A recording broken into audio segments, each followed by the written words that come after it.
here tonight. Happy to be with you. Tell me about this protest today at CFPB headquarters. Well, so we're in this moment where Donald Trump ran for president saying over and over and over he was going to lower costs for American families. Remember how much he talked about the price of groceries, the price of eggs, right? Gonna lower those costs. And now here we are 3 weeks into the Trump administration. And they say this Consumer Financial Protection Bureau, which is literally the cop on the beat to make sure that a family doesn't get cheated when they take out a mortgage, that you don't get tricked in the fine print on a car loan, that your credit card doesn't have a bunch of hidden fees in it, that your student loan issuer hasn't scammed you and put you in the wrong program. So this is an agency that literally, over the 13 years it's been out there working, has recovered more than $21 billion that these big financial institutions have cheated people out of and actually returned the money to the people that they cheated. So what Donald Trump has done, saying he really wanted to lower costs, is he's taken this agency that is the cop on the beat for the cheaters, and when they get caught cheating, makes them give the money back.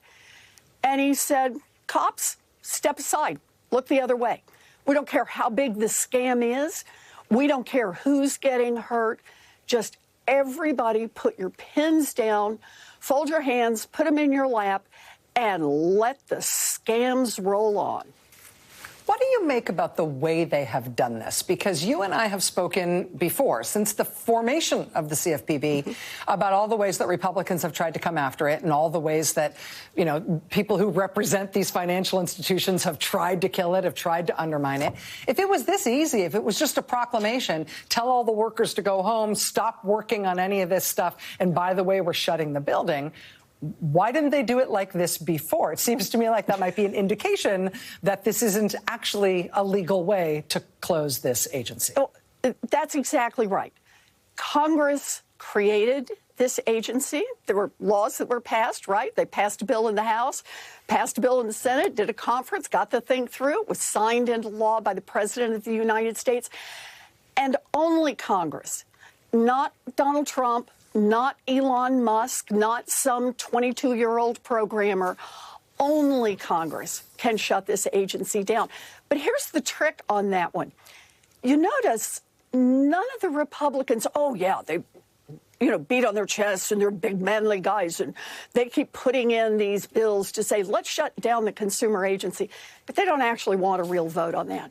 A lot of them don't actually want to stand next to exactly what they're trying to do.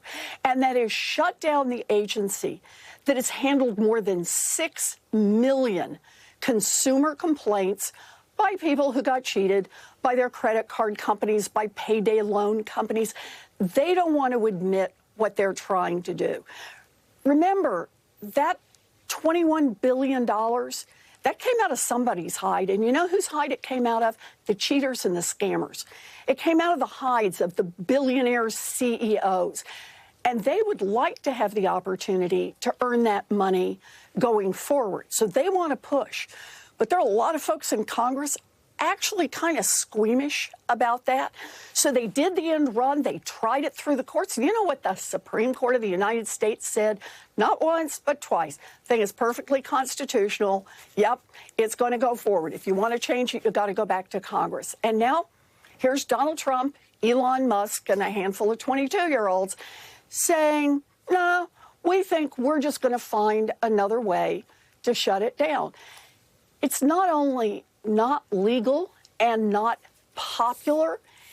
Really, it's a case of saying they want to fire the financial cops, but they'd like for nobody really to notice that. And particularly, Elon Musk would like nobody to notice that he just wants to get rid of them before he launches his new financial product. Let me ask you about the point you just raised there about how the Supreme Court has weighed in on this twice already and said this is a constitutionally sound agency that you can't just wish it away. Yep. I feel like this is not an original thought. I think a lot of people are having this thought at the same time. which is for all of these court challenges that are happening, most of which are succeeding at stopping the things they've tried to do in these first 3 weeks. For each of those, we have started to see them now make noises about potentially defying those court rulings. We have had in the USAID case and in the halt to government funding case, we've had the plaintiffs in those cases go back to the judges and say, Your Honor, your order that the government needed to stop doing what they were doing, they seem to be defying your order. We're going to need something stronger. What do you make of this big, I think, constitutionally existential question about whether or not court rulings are going to be treated as optional by these guys? Their brazenness at breaking the law, whether it's with the CFPB or USAID or any of these other things they're doing, seems to me born of a kind of confidence that can only come from their expectation that the courts don't mean much at the end of the day, and that illegality is not necessarily a reason to avoid doing something that they really want to do. Oh, you're right. We've got our toes right on the edge of a constitutional crisis here. But here's the thing. It may be the case that Donald Trump is so full of confidence that he thinks he can wave his wand and whatever he wants to happen will happen. And in many cases, he will be right. For example, the Republicans in the Senate just go ahead and confirm people for jobs that they know they are not qualified for. So they will kowtow to him.